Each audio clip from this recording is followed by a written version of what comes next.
és építenek panziókat. Sokan ugyanis karácsonykor vagy szilveszterkor nem tudják magukkal vinni kedvencüket, ha elutaznak. Kaposváron is épült már kifejezetten kutyáknak panzió. Itt ehető karácsonyfa díszekkel és sok simogatással készülnek a vendégeknek. Örömmel szedik le az ehető díszeket a karácsonyfáról a kutyusok ebben a kaposvári panzióban.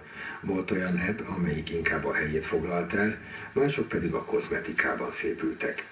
Van orvossal kapcsolatunk, éjjel-nappali ügyeletünk van természetesen, hogyha a kiskutyának valami probléma adódna, akkor legyen egy állandó orvosi ellátás. Minden gazdival megbeszéljük, hogy hányszor eszik a kiskutya, és természetesen úgy adunk neki enni. Ha gyógyszert kell neki adni, azt is vállaljuk. Sziasztok!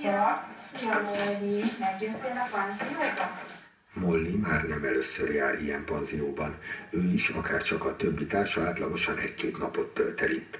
A gazdik a nyaralások mellett általában karácsonykor és szilveszterkor hozzák ide kedvenceiket.